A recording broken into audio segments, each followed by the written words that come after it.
Recientemente, nuevas investigaciones han revelado que los alemanes podrían haber estado investigando sobre aeronaves y posiblemente antigravedad durante más de 150 años. Si uno investiga el misterio de la aeronave de la década de 1890, es inevitable encontrarse con el Sonora Aeroclub. Es una de esas cosas que nunca se han explicado hasta ahora, empezando por Sacramento, California en 1896, pasando por varias partes del oeste de Estados Unidos, hasta Chicago, y algún lugar del Medio Oeste. La evidencia que tenemos del misterio de la aeronave de 1890, y estas observaciones de aeronaves son los informes de muchos periódicos del oeste de Estados Unidos, que en algunos casos son docenas, y en otros casos son cientos de personas en las grandes ciudades, y áreas muy pobladas que ven estas aeronaves. No solo ven estas aeronaves que sobrevuelan, sino que aterrizan y la tripulación y los pilotos salen y le cuentan a la gente sobre las aeronaves. La tecnología de aeronaves en 1897, y esto es algo que mucha gente no sabe, era muy primitiva. Primero, las aeronaves casi no existían en Estados Unidos. Estaban más avanzadas en Francia y Europa. E incluso allí, no podían viajar más de 8 o 16 km por hora, y eran muy difíciles de dirigir. Eran muy peligrosos. Era normal que la gente muriera intentando volarlas. Entonces, tener una aeronave como la que describen, que iba a 50 y 80 km por hora, es imposible, en cuanto a la tecnología. Conducirla y recorrer grandes distancias con esta aeronave creo que hubiera sido imposible. Algunas aterrizaban. La gente interactuaba con la tripulación. Esto fue antes del Zeppelin y los dirigibles. Así que no sabían realmente qué eran. Entonces, hay que leer con mayor atención y seriedad los informes de los periódicos, porque hay demasiados. Y nos dan mucha información que la que generalmente obtenemos de la gente. Nos enteramos del Sonora Aeroclub y escuchamos por primera vez sobre el misterioso ninza, de un hombre llamado Charles Delchau, un inmigrante alemán nacido en Brandeburgo, Prusia, en 1830. Y fue a Estados Unidos cuando joven, primero a Texas y luego a California, a pedido de este misterioso grupo ninza. Tras estar allí por 3 o 4 años e involucrarse en las actividades de este club de vuelo, regresó a Texas donde pasó el resto de su vida. Finalmente en la década de 1890 tomó su diario e hizo cientos de pinturas de estas aeronaves. Y hay varios álbumes. Lo dejó cuando falleció y casi fueron destruidos. Los hallaron en un basurero en un local de antigüedades. Según Delchau, el ninza era un grupo secreto alemán que lo financiaba y que entregaba recursos a varios grupos pequeños de inventores que construían máquinas voladoras. Esto se hacía en secreto. El Sonora Aeroclub funciona bajo el ninza, por un periodo de tiempo y luego se desvinculó. Había mucha gente que desarrollaba tecnología avanzada en secreto. Estas aeronaves, como solían llamar a sus máquinas voladoras, parecen haber sido impulsadas por una versión muy rudimentaria de la tecnología de antigravedad. En esos tiempos, en ese espacio, se puede ver el desarrollo. Se puede ver el desarrollo técnico. Se ve en los comienzos de una especie de grupo secreto que desarrollaba tecnología avanzada. Las aeronaves de 1890 tenían la misma tecnología que en 1850, pero más desarrollada. Tenemos la idea de que había sociedades secretas que creaban tecnología avanzada, y es muy misterioso de dónde provenía esta tecnología. Pero, ¿hay otros investigadores que estuvieran interesados en las mismas ideas que investigaban los alemanes? No había nadie más interesado en la antigravedad. Descubrimos 2 hombres en Estados Unidos que estaban interesados en la conexión entre la gravedad y la electricidad, que, cuando se comprende adecuadamente, produce un efecto antigravedad. Esos 2 hombres eran el inmigrante serbio Nikola Tesla y el otro era un estadounidense llamado Thomas Townsend-Brown. Se sabe mucho de Tesla pero muy poco de Thomas Townsend-Brown. Tesla llegó a Estados Unidos y comenzó a trabajar con Thomas Edison. Tuvieron un desacuerdo sobre la corriente directa, que Edison prefería, y la corriente alterna, que Tesla la prefería y que se ha vuelto habitual hoy en día. Los experimentos de Tesla con electricidad son muy conocidos. Es probable que Tesla y Thomas Townsend-Brown hayan trabajado juntos en el famoso experimento Filadelfia, con el que se descubrió que grandes cantidades de electricidad podrían hacer desaparecer una nave y posiblemente trasladarla. Sabemos mucho más sobre Tesla que sobre Thomas Townsend Brown. ¿Por qué? ¿Quién era y qué fue lo que logró? Paul Laviolette, autor de Anti-Gravity Propulsion, explica lo siguiente. Yo formé parte de un grupo que existía en Oregón, Portland, llamado The Flatlanders. Eran algo así como científicos rebeldes. Fue allí donde aprendí sobre Townsend Brown. Con un compañero, fotocopiamos todo el archivo de la obra de Townsend Brown. Pensé, Dios mío, es cierto. Hay una correlación entre las cargas eléctricas y la gravedad. Brown estaba investigando esto a principios del siglo XXI. Parece que hay una relación entre la carga eléctrica y la gravedad.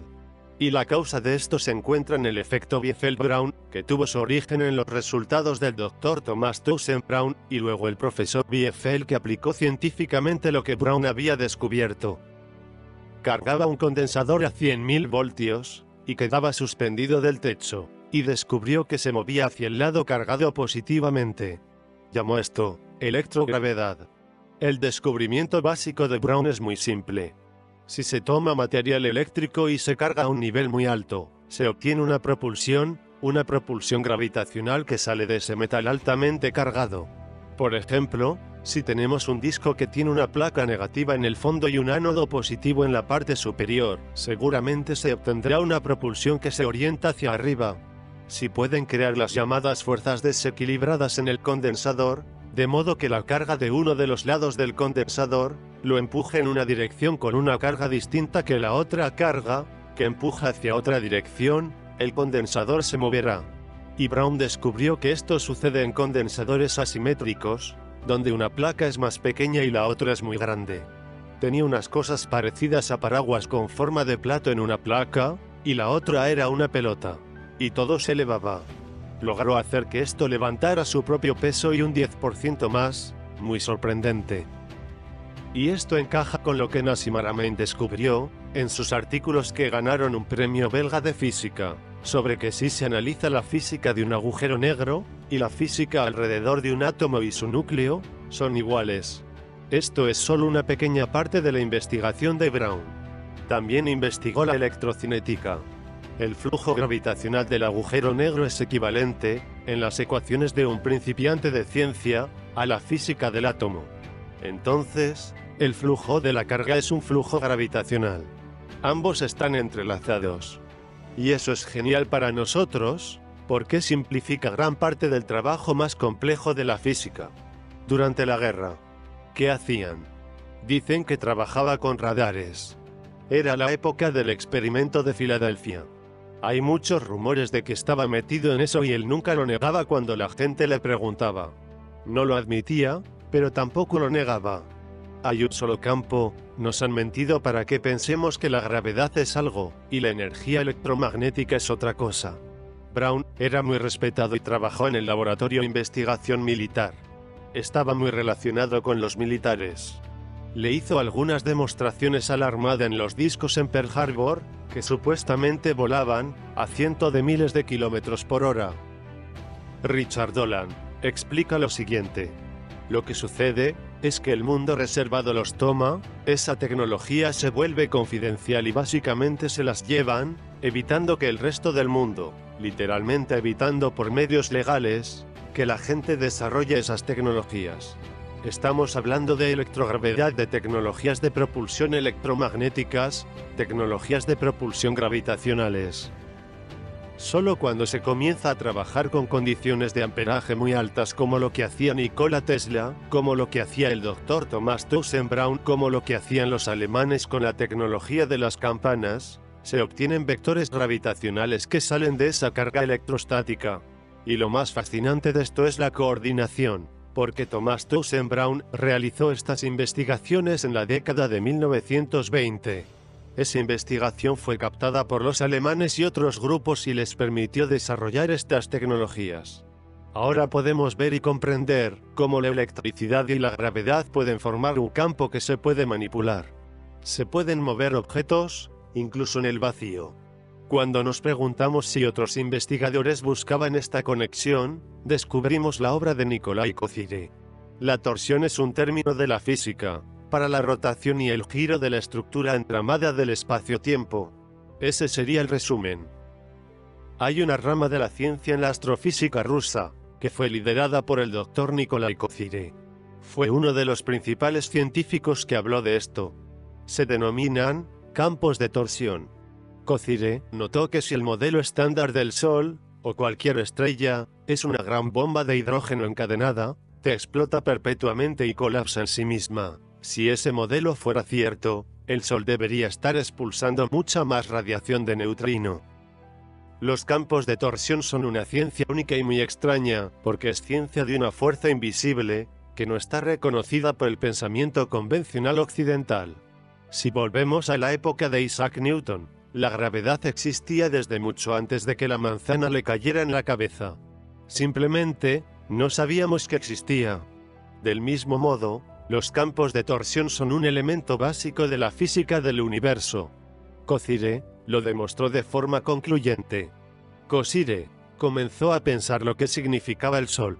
Y por eso se cree que las bombas nucleares, en especial las bombas de hidrógeno, acceden a otra forma de energía, porque esto es a lo que llegó Kozyre. Su conclusión fue que el Sol, debido a ciertos rasgos de la rotación diferencial del plasma bajo estímulos electromagnéticos, es un sistema abierto. Y el Sol está literalmente acoplado a los demás elementos del sistema, como los planetas y sus órbitas, sus impulsos angulares, masa inercial, etc. Todo nutría a este sistema abierto y a esta energía regulada. Kozyre encontró distintas formas de medir estas fuerzas. Pero, lo que ha sido siempre interesante, ya sea que tuviera algo como un péndulo, que tenía un peso de 10 gramos en un lado y 1 gramo del otro lado. Estaba en una cuerda, y el péndulo se balanceaba en dirección al campo de torsión cuando se hacía vibrar el otro extremo de la cuerda. Esa era la clave.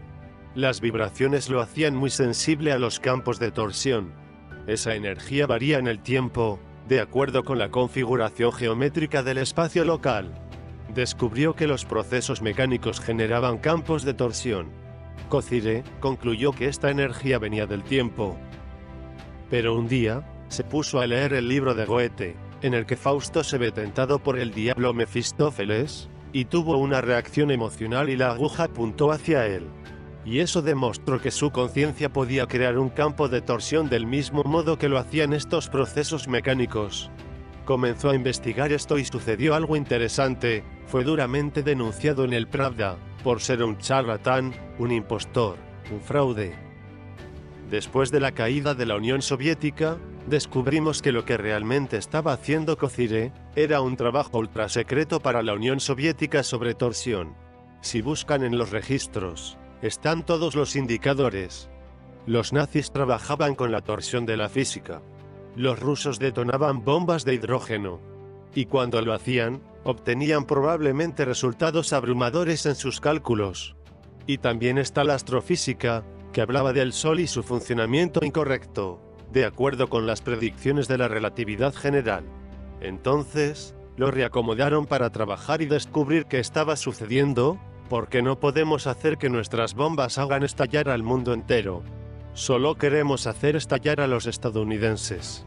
El artículo de Pravda que lo denunciaba, quería probablemente crear un pretexto para resignarlo a otro proyecto soviético de menor importancia. Al principio de la era termonuclear, comenzaron a darse cuenta de que estaban tratando no solo con física termonuclear, sino con una física mucho más profunda y tenían que explorarla. ¿Qué sucede al interior de un átomo? Hay un núcleo cargado positivamente y nubes de electrones cargados negativamente. La idea de que si hubiera una partícula llamada electrón, era muy sospechosa. Pero sabemos que las nubes existen. Eso significa que mientras las nubes de electrones fluyen alrededor del núcleo cargado positivamente, hay un flujo de corriente. Y el flujo de corriente, como vimos en la investigación de Brown, es un flujo gravitacional. Por ende, el flujo de gravedad y el flujo de electricidad corren juntos. Es decir, el átomo está compuesto por flujo gravitacional. Ambos están entrelazados.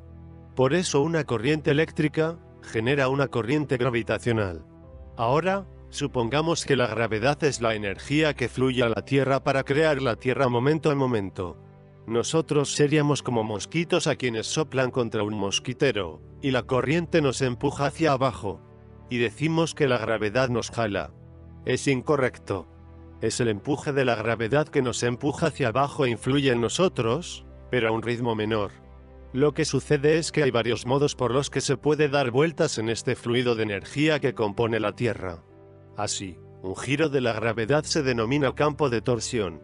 El campo de torsión es equivalente a una onda que se mueve en el campo gravitacional como un impulso. Es un giro. Lo que realmente intriga de todo esto, que precisamente en medio de la década de 1950, cuando todo esto sucedía como señala Nick Koch, es el tema de la gravedad en la literatura, sea popular o científica, se desvaneció. Esto es cierto. A mediados de la década de 1950, hubo un breve frenesí en los medios de Estados Unidos, y como estábamos muy cerca de alcanzar el éxito en esta tecnología de platos voladores, todo esto estaba siendo debatido. Y luego se frenó abruptamente en 1955. A fines de 1995, se acabó. Diversos científicos que decían que habían desarrollado estas tecnologías antigravedad, descubrieron que había efectos extraños sobre la conciencia de las personas cuando estaban cerca de ellas. Sentían como si estuvieran en una especie de estado de conciencia exótico, casi como si les hubieran dado drogas psicodélicas. Hay una relación muy extraña entre las tecnologías y la conciencia. Conocemos las historias de Morgan y Tesla, y que Morgan dominaba a Tesla. No creo que Morgan haya sido un mal hombre por naturaleza. Pero por otro lado probablemente haya tenido consejeros que le decían que si ese hombre divulgaba esa tecnología, podría transformarse en un arma muy malvada, que prácticamente cualquiera podría construir. Hay razones obvias por las cuales el gobierno ruso, y el de Estados Unidos, y cualquier otro gobierno del mundo, hubiera querido suprimir la información sobre la tecnología de los campos de torsión.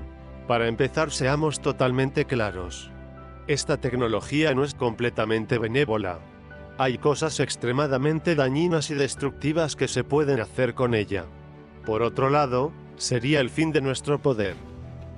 ¿Cómo transitamos hacia esta novedad sin perder el control, y llevarlo todo al fracaso inevitable, y volar a todo el mundo en el proceso? Los campos de torsión son verdaderamente la clave para el modelo unificado de toda la ciencia, donde podemos unir la conciencia, la tecnología, la física, como parte de una totalidad mayor. Las élites de las Fuerzas Armadas estadounidenses han sabido sobre estas fuerzas desde la década de 1920. Lo que estaban haciendo los alemanes en la misma época se mantuvo en secreto hasta mucho después terminada la guerra. En 1989, cayó el muro de Berlín y comenzaron a filtrarse los documentos de los países comunistas. Muchos de estos documentos jamás se habían visto. En 1995, fueron descubiertos en Polonia y contaban una historia muy interesante sobre un objeto fascinante llamado la campana. La campana es una historia interesante que ha aparecido, y es una de esas historias que por casualidad han salido a la luz desde Wiedervereinigung alemana, la reunificación alemana. Es una historia que es clave en el mito del ovni-nazi, la idea de que los nazis tenían un campo propulsor de platos voladores. Hacían viajes secretos a la Luna y a Marte, etc.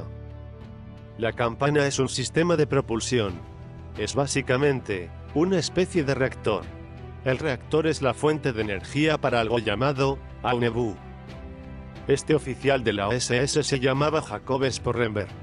Fue juzgado por la Corte Polaca de Crímenes de Guerra, tras la guerra, por el asesinato de 60 alemanes que eran parte de este proyecto, para mantenerlo en secreto. En su declaración ante la Corte Polaca de Crímenes de Guerra, describió los detalles de este proyecto llamado Die Glocke, la campana. Describió un dispositivo con la forma de campana, y tenía aproximadamente 3.5 metros de ancho. Tenía forma de campana.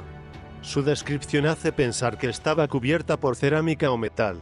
Se enfriaba de modo criogénico, con helio líquido u oxígeno líquido, algo que le enfriaba a un nivel extremo. En el interior de este dispositivo hay 2 cilindros giratorios. Sporrenberg describe que vertían en estos dos cilindros que giraban en sentido contrario una sustancia llamada suero 525, descrita en la declaración jurada como un metal muy pesado, denso, viscoso y pegajoso de color marrón oscuro o rojo cereza. Había de suficientes detalles que se podían deducir utilizando ingeniería inversa del pensamiento de los físicos, que los alemanes podrían haber utilizado en estos dispositivos. También oímos de varios infiltrados y de periódicos de la información que sale a la luz, que los alemanes habían desarrollado un interesante sistema basado en el llamado mercurio rojo, en el cual la rotación del mercurio en un tubo electroacústico altamente cargado también lleva un campo antigravitacional.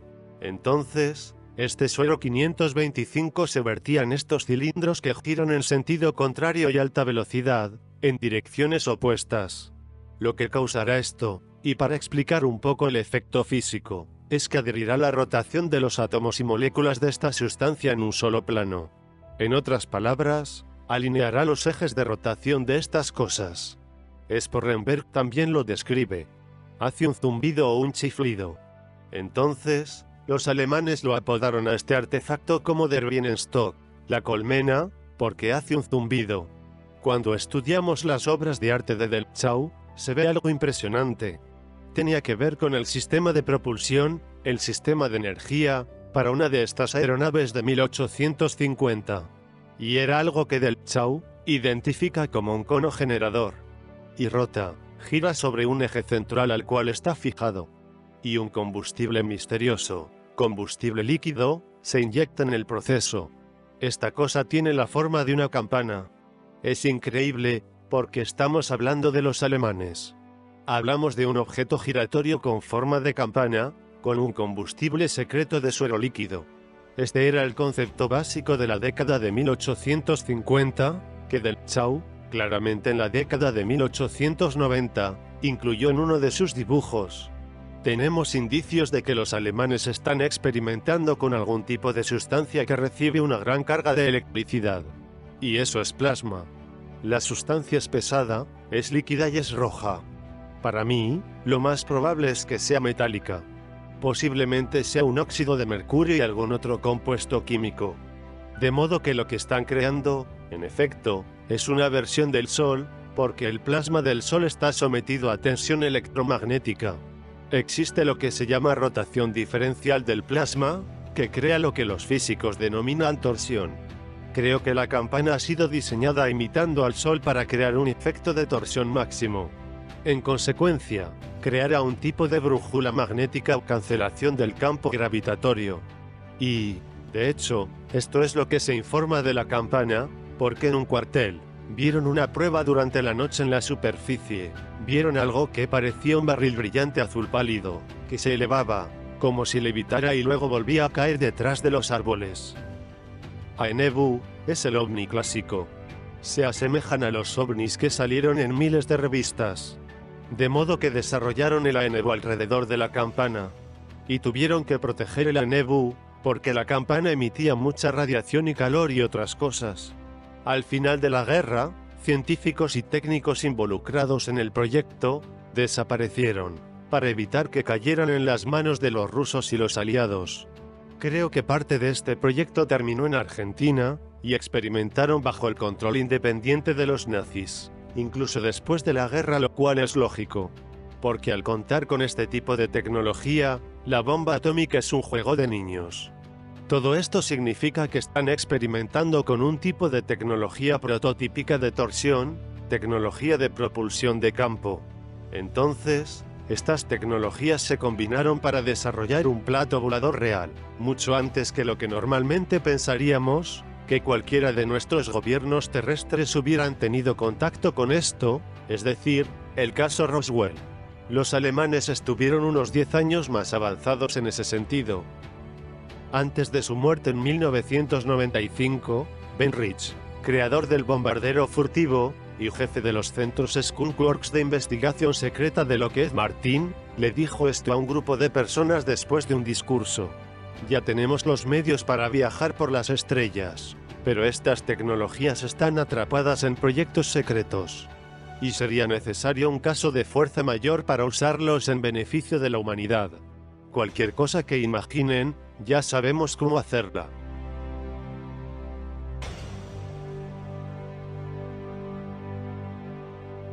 Suscríbete para más vídeos. Hasta la próxima.